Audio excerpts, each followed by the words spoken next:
आधुनिक संस्कृत के इतिहास में राष्ट्रकवि के रूप में याद किए जाने वाले प्रभा भारती उपाधि से विभूषित संस्कृत के प्रकांड पंडित और कालजयी रचनाकार श्रीधर भास्कर वर्णेकर का जन्म 31 जुलाई 1918 ईस्वी को नागपुर में हुआ।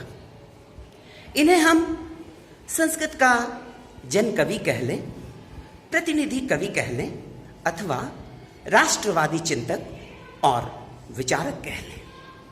डॉक्टर श्रीधर भास्कर वर्णेकर नागपुर विश्वविद्यालय में संस्कृत विभाग के अध्यक्ष थे।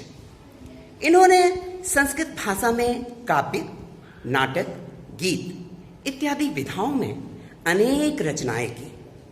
3 खंडों में संस्कृत वाङ्मय कोश का संपादन किया। छत्रपति शिवाजी महाराज के जीवन पर आधारित 68 सर्गों में शिव राज्योदयम नामक महाकाव्य की रचना की। स्वामी विवेकानंद के जीवन पर आधारित विवेकानंद विजयम नाटक का भी प्रणयन किया। डॉक्टर श्रीधर को राष्ट्रपति पुरस्कार, कालिदास पुरस्कार, विड़ला फाउंडेशन का सरस्वती सम्मान, साहित्य अकादमी पुरस्कार प्राप्त है। अभी रोशनी 2 कदम ही गई, दिए को किसी की नजर लग गई। 10 अप्रैल सन 2000 को संस्कृत की सेवा पथ के पथिक ने अपनी अनंत पथ यात्रा हेतु महाप्रयाण किया। आज हम लोग श्रीधर भास्कर वर्णेकर द्वारा रचित विश्व प्रसिद्ध कविता सदैव पुरतो निधेहि चरणम का काव्य पाठ करने जा रहे हैं। यह कविता हमारे कर्तव्य मार्ग पर सतत आगे बढ़ने की प्रेरणा देती है, कर्मठता का संदेश देती है।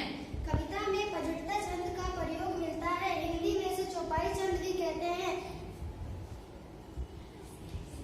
सदैव पुरतो निधेहि चरणम एक अनुष्ठान गीत है। यह कविता आगे बढ़ते रहने का संदेश देती है। हमारे चरण सदैव अग्रसर होते रहे। तमाम तनावों मरोड़ों से हम लड़ते भिड़ते आगे बढ़ते रहे।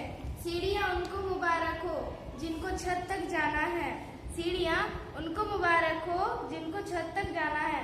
अपनी मंजिल तो आसमान है, हमें अपना रास्ता खुद बनाना है। तो इस प्रयाण गीत, प्रस्थान गीत, आह्वान गीत, जागरण गीत या अनुष्ठान गीत को सुनने से पहले आपके भीतर का शौर्य जगे, धैर्य थोड़ा ठहर कर अपने राष्ट्र के प्रति अनुरक्ति में बदल जाए।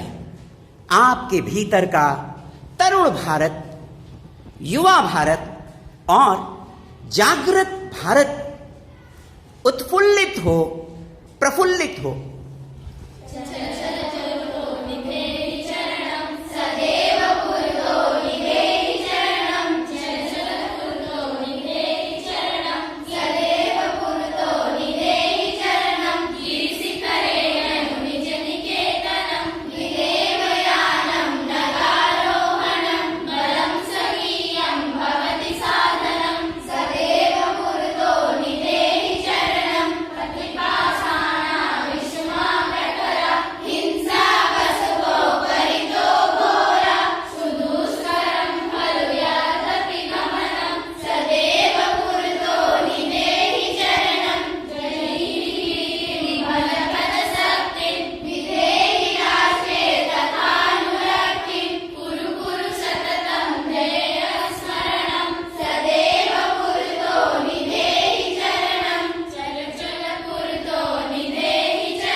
आइए करतल ध्वनियों से सम्मान दें संस्कृत को, श्रीधर भास्कर वर्णेकर को, स्वयं को, विद्यालय को, अपने पूरे परिवेश को।